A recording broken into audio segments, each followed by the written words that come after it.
दक्षिण अमेरिका, दक्षिण America. Clear है? अच्छा, अब दक्षिण अमेरिका का पहले ग्राफ बना लिया जाए।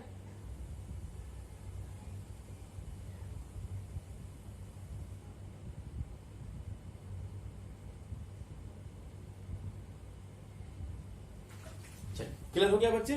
तो यहां मैंने क्या किया कि दक्षिण अमेरिका का ग्राफ बना दिया। तो पहले दक्षिण अमेरिका के बारे में एक खास बात जान लीजिए बच्चे, याद रखिएगा कि दक्षिण अमेरिका का अधिकांश विस्तार दक्षिणी गोलार्ध में। क्लियर है? तो और ये विश्व का चौथा सबसे बड़ा महाद्वीप है। पहले याद रखेंगे, विश्व का ये चौथा सबसे बड़ा महाद्वीप है।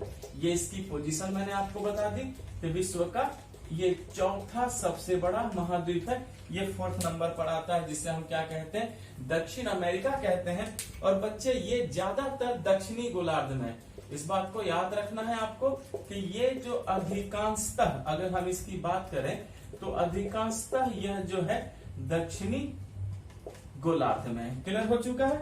चलिए अब दक्षिण अमेरिका के बारे में जानकारी कवर करते हैं। तो पहली जो जानकारी है बच्चे दक्षिण अमेरिका की, वो आप सभी ये याद रखेंगे कि दक्षिण अमेरिका से भी विषुवत रेखा होकर गुजरती है। क्या होकर गुजरती है? विषुवत रेखा होकर गुजरती है। लेकिन प्रश्न ये है कि किन किन देशों से विषुवत रेखा होकर गुजरती है। तो बच्चे याद रखना है कि विषुवत रेखा इक्वाडोर, कोलंबिया और ब्राजील से होकर गुजरती है।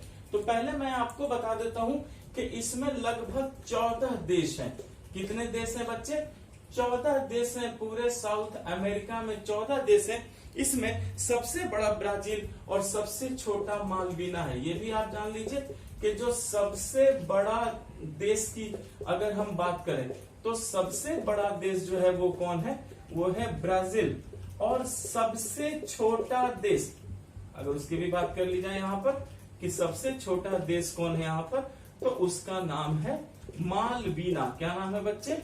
मालवीना। क्लियर है? तो हमने देखा कि दक्षिण अमेरिका जो है चौथा सबसे बड़ा महाद्वीप है, अधिकांशतः दक्षिणी गोलार्ध में है। कुल 14 देश हैं। सबसे बड़ा देश ब्राजील है और सबसे छोटा देश क्या है? उसका नाम है मालवीना। अब सबसे पहले चलिए ये देखते हैं कि यहाँ के मूल निवासी को क्या कहते हैं। तो फिर याद रखना है कि यहाँ दक्षिण अमेरिका के जो भी मूल निवासी हैं, उन मूल निवासी को ही रेड इंडियन कहा गया है। क्या कहा गया है? Red Indian. इसका मतलब है कि रेड इंडियन जो है वो यहाँ के मूल निवासी हैं, डोमिसाइल पीपुल हैं। साउथ अमेरिका के मूल निवासियों को क्या कहा गया? Red Indian. लेकिन जब यूरोपीय लोग यहाँ आने लगे तो उन्होंने मूल निवासियों से संपर्क किया और एक नई प्रजाति आ गई। याद रखना है बच्चे कि यूरोपीय, ठीक है, एवं मूल निवासियों के, यूरोपीय एवं मूल निवासियों के संयोग से, क्योंकि यहाँ पर यूरोपीय लोगों का आना लगातार रहा, उन्होंने कब्जा करना शुरू किया, तो यूरोप और मूल निवासियों का संपर्क हुआ बच्चे। क्लियर है? तो यूरोप एवं मूल निवासियों के संपर्क से नई प्रजाति बनी। संपर्क से क्या हुआ बच्चे? एक नई प्रजाति बनी। एक नई प्रजाति बनी। अब ये नई प्रजाति का क्या नाम था? तो इसी नई प्रजाति का नाम था मेस्टिजो। भूलिएगा नहीं बच्चे, क्या नाम था? मेस्टिजो। इसका मतलब है कि यूरोप लोग जब दक्षिण अमेरिका आए तो क्या हुआ कि यूरोपीय लोग और मूल निवासियों के बीच संपर्क हुआ। इस संपर्क से एक नई प्रजाति का जन्म हुआ और उसी नई प्रजाति को क्या कहा गया? मेस्टिजो भी कहा गया। लेकिन सबसे पहले ब्राजील में कौन लोग आए थे? याद रखिएगा कि सर्वप्रथम पुर्तगालियों ने ब्राजील तट पर अपना आवास बनाया था। इस बात को भी याद रखना है बच्चे कि सर्वप्रथम पुर्तगालियों ने ब्राजील तट पर, सर्वप्रथम पुर्तगालियों ने ब्राजील तट पर अपना निवास बनाया। ब्राजील तट पर अपना निवास बनाया। पूरी बात समझ में आ गई? यानी ये जो ब्राजील का कोस्ट है बच्चे, देखिए ये ब्राजील का कोस्ट है। क्लियर? तो ये जो ब्राजील का तट है, यहां से ही यूरोप से कौन लोग आए? पुर्तगाली लोग आए बच्चे।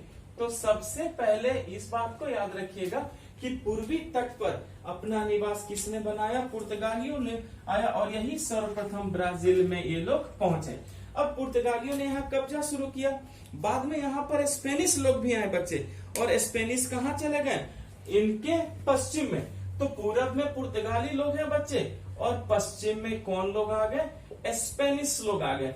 तो इस बात को याद रखना है कि पूरब में पुर्तगाली लोग हैं और पश्चिम में कौन है? स्पेनिश लोग हैं। मैं फिर बता देता हूं आपको कि इस महाद्वीप के पूरब में अगर आप देखेंगे तो पुर्तगाली लोग हैं, और अगर पश्चिम की तरफ देखेंगे इस महाद्वीप के, तो पश्चिम में फिर किसने कब्जा किया?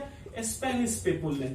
ये याद रखिएगा बच्चे, इससे आपको कोई कंफ्यूजन नहीं होगी कि सर्वप्रथम पुर्तगाली आए थे, उन्होंने ब्राजील तट पर अपना निवास बनाया, और पूरब में पूरी पुर्तगालियों ने कंप्लीट किया, कब्जा किया, और पश्चिम में किन्होंने कब्जा कर लिया?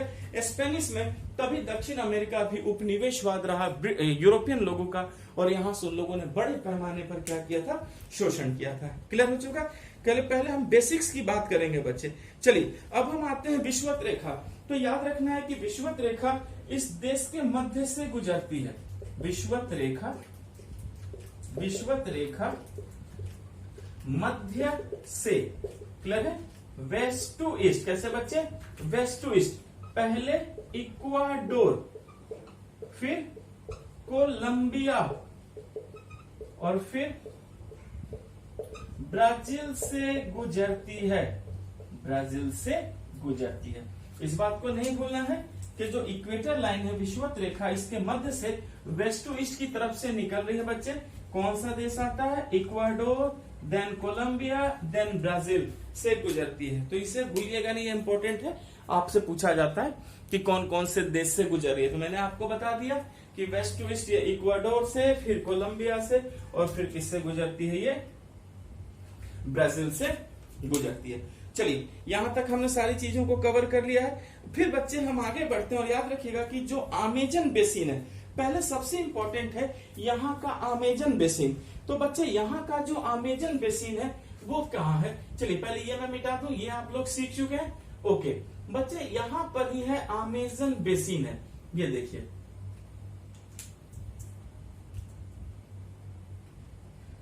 ये सब जो बेल्ट देख रहे हैं बच्चे, ये अमेजन बेसिन है। ये क्या है? अमेजन बेसिन है। क्लियर है? तो अमेजन बेसिन सबसे पहले यहाँ का एक महत्वपूर्ण स्थान है, जो कि पूरे ब्राजील में स्थित है।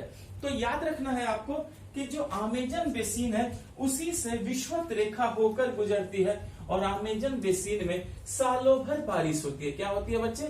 अमेजन बेसिन में से ही विषुवत रेखा होकर गुजरती है, और यहाँ क्या होती है? सालों भर बारिश होती है। तो पहले हम अमेजन बेसिन की जरा रूपरेखा की बात करें बच्चे, क्योंकि देखिए अमेजन बेसिन बहुत ही महत्वपूर्ण है। मैंने मार्क में अमेजन बेसिन बना दिया है, देखिए 1 नंबर दे दिया, 1 नंबर मैंने यहाँ भी दे दिया। तो पहले अमेजन बेसिन किस देश में है? तो याद रखना है कि ये ब्राजील में है। ठीक है, यहाँ पर कौन सी जलवायु है? तो याद रखना है कि यहाँ पर विषुवत रेखीय जलवायु है। कैसी जलवायु है? विषुवत रेखीय जलवायु है, और इस जलवायु के कारण यहाँ पर सालों भर क्या होती है? वर्षा होती है। क्लियर है? यहाँ की जो मुख्य नदी है, जो यहाँ से मुख्य नदी गुजरती है, उसी नदी का क्या है? नाम है बच्चे अमेजन नदी है। क्लियर हो गया? ये देख सकते हैं इस तरीके से अमेजन नदी, ये देखिए बच्चे, ये जा रही है, ये है अमेजन नदी। क्लियर हो गया? तो हमने अमेजन नदी को भी लोकेट किया। ये देखिए this one, this is Amazon river. Number 2 पर मैंने दे दिया। अब ये क्या है? अमेजन नदी। तो याद रखिएगा कि इस अमेजन बेसिन की, जो कि ब्राजील में है, इसकी मुख्य नदी का क्या नाम है? अमेजन नदी है। अब थोड़ा अमेजन नदी की खूबी जान लीजिए बच्चे, क्या है? याद रखिएगा अमेजन के लिए कहा जाता है विश्व की सबसे बड़ी, दूसरा सबसे ज्यादा जल बहाने वाली, सबसे ज्यादा जल बहाने वाली, समझते चलिए बच्चे। तीसरा सबसे ज्यादा मलबा ढोने वाली, सबसे ज्यादा मलबा ढोने वाली, सबसे ज्यादा मलबा ढोने वाली। क्लियर है? ये अमेजन नदी की खूबी जान लीजिएगा। अमेजन नदी के लिए क्या कहा गया है बच्चे? क्या अमेजन नदी पहले तो विश्व की सबसे बड़ी नदी है। याद रखिए मैंने लंबी नहीं, सबसे बड़ी नदी कहा है। सबसे ज्यादा जल बहाने वाली नदी है, और सबसे ज्यादा ये मलबा भी ढोती है। क्लियर है। और अमेजन नदी है जो बच्चे उत्तर की तरफ जो है ये जा करके उत्तरी अटलांटिक महासागर में गिर जाती है और गिरकर बहुत बड़ा क्या बनाती है बच्चे, डेल्टा बनाती है। क्यों? क्योंकि याद रखिएगा यहाँ पर उत्तरी अटलांटिक महासागर है, यहाँ पर क्या है, अटलांटिक महासागर है। तो आप इसे ना भूलें, यही अटलांटिक महासागर में ये गिर रही है। ठीक है, चलिए ये तो हमने अमेजन नदी की अभी बात की। अभी हमें पूरी अमेजन बेसिन को अच्छे से समझना है। अब बच्चे पहले तो हमने ये बात क्लियर किया, अब याद रखेंगे कि अमेजन बेसिन ब्राजील में है, विषुवत रेखीय जलवायु है, सालों भर बारिश होती है, मुख्य नदी के बारे में बताया। अब याद रखेंगे कि अमेजन बेसिन में ही बच्चे सदाबहार वर्षा वन भी मिलते हैं। क्या मिलते हैं? सदाबहार वर्षा वन मिलते हैं बच्चे। और इसी सदाबहार वन को ही विश्व का फेफड़ा भी कहते हैं। क्या कहते हैं? विश्व का फेफड़ा कहते हैं। बच्चे एक बात क्लियर कीजिएगा, अगर सालों भर बारिश होगी तो मिट्टी में नमी आएगी, मॉइस्चर आएगा, तो नए पौधों का भी जन्म होगा। यहाँ गर्मी भी है, पानी भी है, पौधे बड़े होंगे, और बड़े होंगे तो पौधे क्या होंगे, पेड़ बन जाएंगे। तो बच्चे एक ही पेड़ बनेंगे या सारे पेड़ बनेंगे? जाहिर है सारे पेड़ बनेंगे। और अगर सारे पेड़ बन जाएंगे तो वो घने भी तो होंगे। तो याद रखना है कि सदाबहार वर्षा वन ही विश्व यहाँ पर पाए जाते हैं, क्योंकि यहाँ सालों भर बारिश होती है, जंगल सदाबहार होता है। और ये जो वर्षा वन होते हैं बच्चे, यही संसार के सबसे घने जंगल होते हैं। ये भी बात मैं आपको यहाँ पर बता देता हूँ कि ये संसार के क्या है, सबसे घने वन भी है, सबसे डेंस क्या है बच्चे, ये फॉरेस्ट भी है। तो इस बात को भी आपको याद रखना है कि अमेजन बेसिन सदाबहार वर्षा वन मिलती है जो सबसे घने वन है। और बच्चे जिस तरह हमारा फेफड़ा, हम ऑक्सीजन लेते हैं, CO2 छोड़ते हैं, उसी तरह पेड़ पौधे CO2 लेते हैं और ऑक्सीजन छोड़ देते हैं। इसीलिए इन्हीं जंगलों को विश्व का फेफड़ा भी कहते हैं, लंग्स ऑफ द वर्ल्ड कहते हैं। तो अमेजन बेसिन की बच्चे इतनी खूबी है कि विश्व का फेफड़ा है, सबसे घने जंगल है, सदाबहार वर्षा वन है, ये सब क्या है, यहाँ का नेचर है। यहाँ तक तो आपको पूरी बात समझ में आ चुकी है ना। फिर बच्चे अभी हम यहाँ पर और भी यहाँ से हम क्या करेंगे, अभी और भी जो है इंफॉर्मेशन है अभी बच्चे कलेक्ट करेंगे। यहाँ के लोगों का मुख्य आहार क्या है? याद रखिएगा, यहाँ पर जनजाति पाई जाती है और कुछ नहीं पाई जाती है। यहाँ पर कौन कौन सी जनजाति है बच्चे? तो यहाँ पर जो जनजाति है बच्चे, एक जनजाति है जिसका नाम है बोरो। क्या नाम है? बोरो। फिर दूसरी जनजाति है जिसका नाम है ग्वाइकास। अब ये जो बोरो जनजाति है बच्चे, ये ब्लो पाइप का इस्तेमाल करते हैं। किसका इस्तेमाल करते हैं? ब्लो पाइप का, यानी कि फूंक नली। एक लंबी सी नली होती है बच्चे जिसमें तीर लगा होता है, और ये क्या करते हैं, उसी में फूंकते हैं। जैसे फूंकते हैं तीर निकलकर सीधा निशाने शिकार पर लग जाता है। तो याद रखिएगा कि अमेजन बेसिन की ही जनजाति है बोरो जनजाति, जो कि ब्लो पाइप का इस्तेमाल करते हैं, और एक ग्वाइकास जनजाति भी है। क्लियर है? अच्छा, अब अमेजन बेसिन के लोगों का मुख्य आहार क्या है? मुख्य आहार बच्चे मैनियोक है, जिसे हम कसावा भी कहते हैं। क्लियर है? फिर याद रखना है कि यहाँ के लोगों का मुख्य आहार क्या है? यहाँ के लोगों का मुख्य आहार, यहाँ के लोगों का मुख्य आहार है बच्चे मैनियोक। क्या है? मैनियोक। और मैनियोक को आप कसावा भी कहते हैं, जो आलू की तरह जमीन के अंदर ही उपजता है।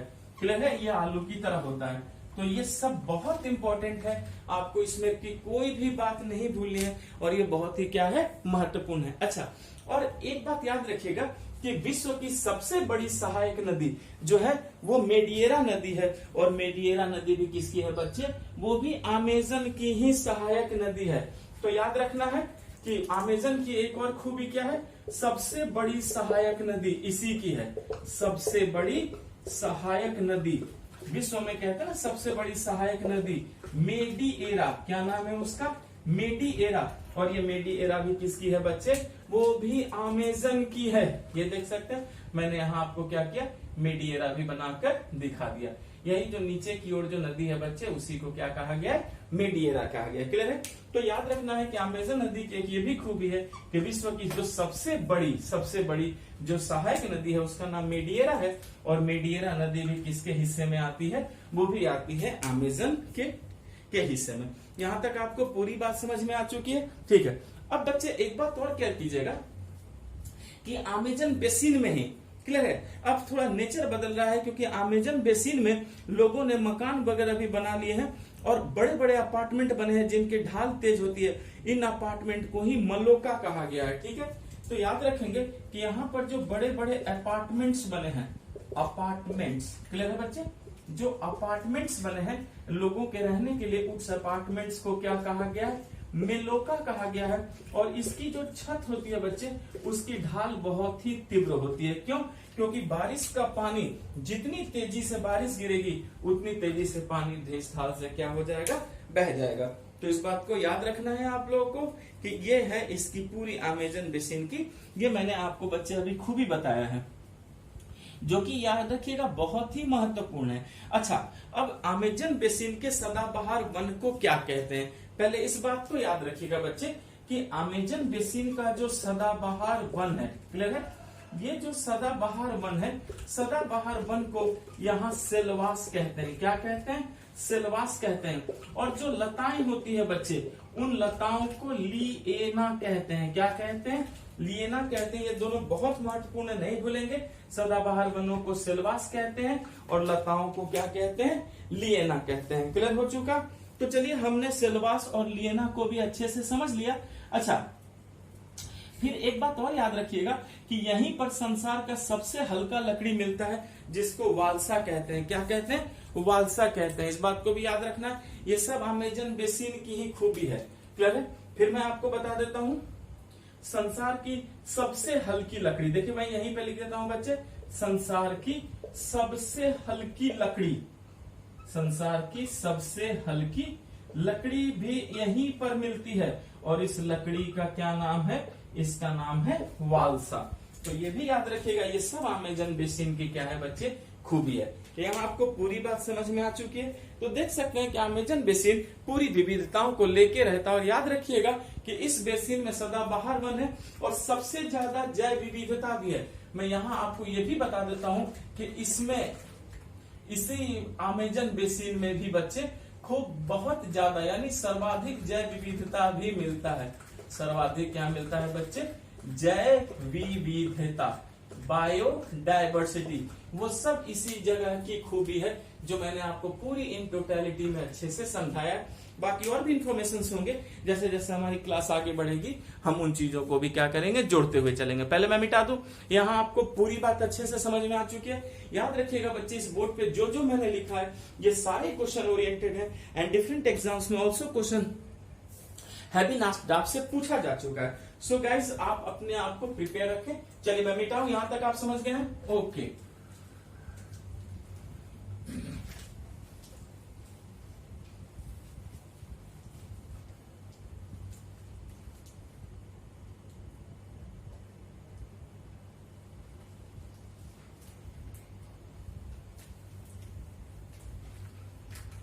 फिर हम आगे बढ़ते हैं अगले इंफॉर्मेशन की ओर।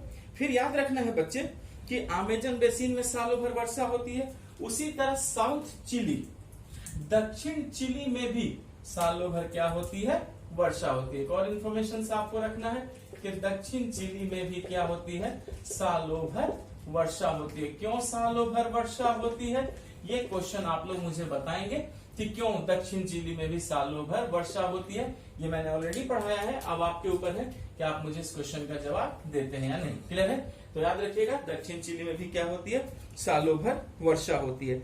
अच्छा बच्चे, याद रखिएगा कि विश्व का सबसे लंबा मोड़दार पर्वत एंडीज पर्वत है, जो कि दक्षिण अमेरिका में ही पाई जाती है। क्लियर है? याद रखना है कि एंडीज पर्वत, दक्षिण अमेरिका का जो एंडीज पर्वत है, ये विश्व का सबसे लंबा, विश्व का सबसे लंबा वलित मोड़दार पर्वत तंत्र है। क्लियर है बच्चे? विश्व का सबसे लंबा वलित मोड़दार क्या है, ये पर्वत तंत्र है। मतलब आप ऐसे अंदाजा लगा सकते हैं कि ये इस तरीके से है बच्चे, ये इस तरीके से है, देख रहे हैं? ये एंडीज पर्वत। तो इतनी ज्यादा इसकी लंबाई है, इसे मैं 3 नंबर दे देता हूं और यहां भी देखिए मैंने 3 नंबर लिख दिया। तो याद रखिएगा कि एंडीज पर्वत ही जो है वो क्या है, विश्व का सबसे लंबा वलित मोड़दार पर्वत है, जो पूरी अमेरिका में आप देख सकते हैं नॉर्थ से लेकर साउथ तक बच्चे पूरी लंबाई में क्या हुआ है, ये फैला हुआ है।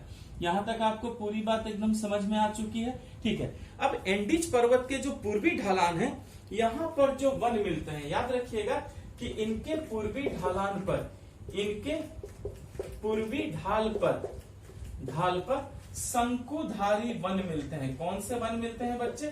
शंकुधारी वन मिलते हैं।